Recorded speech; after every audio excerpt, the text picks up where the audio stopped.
ஞானம் என்பது நம்ம எல்லாருக்குமே வேண்டும் என்று நம்முடைய ஜெபங்களில், மற்றபடியும் நம்முடைய அன்றாட வாழ்க்கையில் நம் ஞானத்தோடு செயல்பட வேண்டும் என்று நாம் அனைவருமே வாஞ்சையோடு இருப்போம். கர்த்தருடைய வசனம் சொல்கிறது, கர்த்தருக்கு பயப்படுதலே ஞானத்தின் ஆரம்பம்.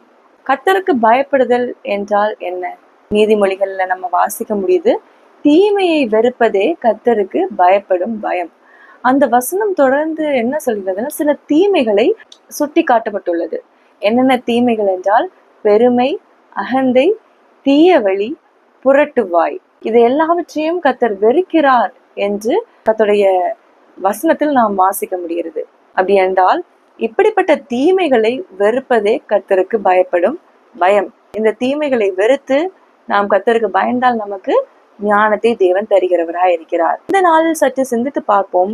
பெருமையான எண்ணங்கள், அகந்தை நிறைந்த இருதயம், இன்னும் தீய வழியில் மற்றும் புரட்டு வாய், மாற்றி மாற்றி பேசுகின்ற வாய், மாத்தி மாத்தி பேசுகிற புரட்டு வாய் நமக்கு இருக்குமானால், இந்த நாளிலே கர்த்தரோடு ஒப்புரவாகி இந்த தீய வழிகள்ல இருந்து விலகி கர்த்தருக்கு பயப்படும் பயத்தோடு நல்வழியில் நடக்க இந்த நாள்ல நம்ம பிரயாசப்படுவோம். அப்படி பிரயாசப்படும் போது தேவன் நிச்சயமாக ஞானத்தினால் நம்மை அலங்கரிப்பார். நாம செய்கின்ற ஒவ்வொரு காரியங்களும் அன்றாட வாழ்க்கையில நம்ம பேசுகின்ற போது, நாம் நடக்கின்ற வழியில் ஞானத்தோடு செயல்படுவதற்கும் ஞானத்தோடு பேசுவதற்கும் நமக்கு பலனளிக்க தேவன் வல்லமை உள்ளவராயிருக்கிறார். அதற்காக இந்த தீமைகளை வெறுப்போம். தேவன் பெரிய காரியங்களை செய்வார். கர்த்தர் இந்த நாளை உங்களுக்கு ஆசீர்வதிப்பார். God bless you all.